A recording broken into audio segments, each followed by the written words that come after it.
اللہ نے تمہیں امت کی ماں بنا دیا ہے۔ جس چیز کی نسبت نبی کی طرف وہ سونے، وہ عظمت والے، وہ شان والے، نحن نقص علیک، یہ قصہ اس لیے سونا ہے، اس لیے کہ اے پیغمبر اس کی نسبت آپ کی طرف کر دی گئی، یہ سینہ آپ کا ہے، اس سینے پر یہ نازل ہو رہا ہے۔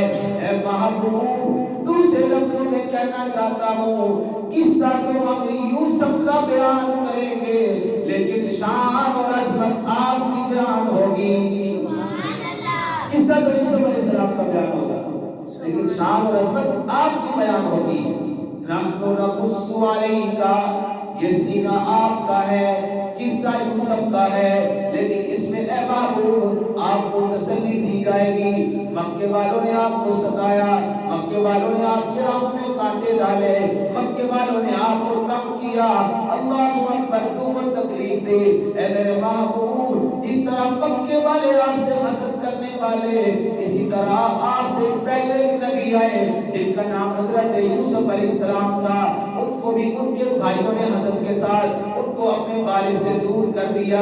اے میرے محبوب صلی اللہ علیہ وسلم، نحن نقص علیک احسن القصص، یہ جو قصہ ہم آپ کو سنانے چلے گئے یہ کوئی ایسے نہیں آپ کو بتا دیا گیا، بما اوحینا، بما اوحینا، اے محبوب یہ کوئی خواب کے ذریعے نہیں بتایا جا رہا بلکہ اللہ آپ کی طرف وحی کر کے فرمانے گئے، یہ قصہ وحی کے ذریعے آپ کو سنایا جا رہا ہے۔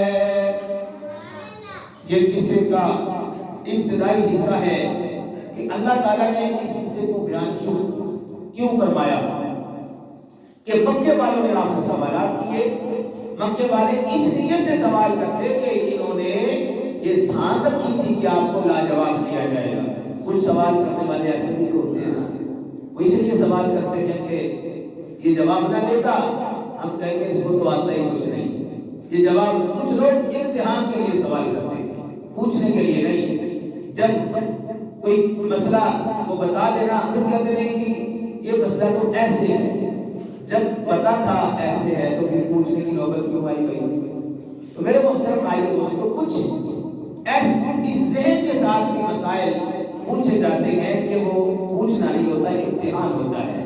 تو مکے والوں نے امتحان لی نبی کریم صلی اللہ علیہ وسلم کا، اور امتحان میں یہ لاجواب کرنا چاہتے تھے، ان تنصروا اللہ ینصرکم، اے محبوب آپ ان سے فرما دیجئے اگر یہ میرے دین کی مدد کریں گے، میرے دین کے لیے اپنے آپ کو وقف کریں گے، اللہ کی مدد ان کے ساتھ ہوگی۔ اے میرے محبوب آپ کو ہم نے ذمہ داریاں عطا فرمائی ہیں، آپ کو ہم نے عہدہ نبوت سے سرفراز فرمایا گیا، دنیا کا سارا علم ایک طرف آ جائے آپ سے سوالات شروع کر دیں، ایسا نہیں ہوگا کہ آپ کو کوئی لاجواب کر دے، آپ لاجواب ہو ہی نہیں سکیں گے، ہر سوال کا اللہ آپ کو جواب دے گا اور آپ ان کو جواب دیں گے۔ میرے آپ کے پاک پیغمبر صلی اللہ علیہ وسلم کے سینہ اطہر پر یہ آیات مبارکہ نازل ہو گئی، اللہ کے محبوب صلی اللہ علیہ وسلم سے فرمایا گیا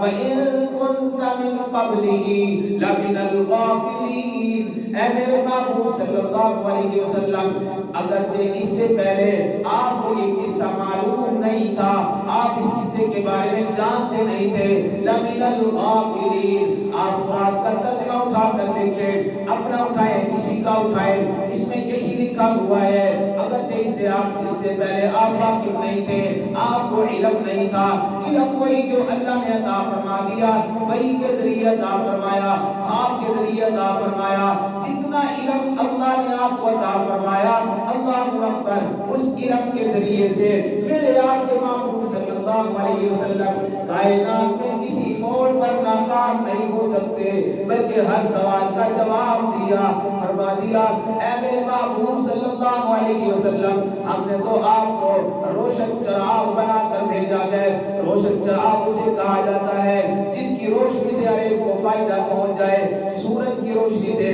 ہر ایک کو فائدہ پہنچتا ہے۔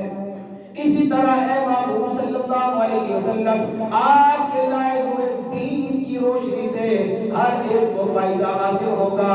جو کلمہ پڑھے گا اسے فائدہ حاصل ہوگا. میرے آپ کے پاک پیغمبر صلی اللہ علیہ وسلم نے یہ قصہ اب کفار کے سامنے سنانا شروع کر دیا. سبحان اللہ. قصہ شروع کر دیا. حضرت یوسف علیہ السلام چھوٹے تھے. آپ اور آپ کے بھائی تھے چھوٹے بنیامین. باقی 10 جو تھے وہ دوسری والدہ سے تھے اور یہ ایک ماں سے تھے. وقت کیا ہو گیا؟ انشاءاللہ عزیز کوشش کریں گے کہ آئندہ یہ چونکہ ابتدائی باتیں تھیں یہ بہت ضروری تھی. اسباب کیا بنے اس قصے کو سنانے کے، سورہ یوسف کیوں آئی، اس کے فضائل کیا ہیں وہ بتائے گئے. نبی علیہ السلام کو لاجواب کرنے کے لیے انہوں نے جو پلان منصوبہ بنایا وہ کیا تھا، کس وجہ سے اللہ نے یہ صورت نازل فرمائی.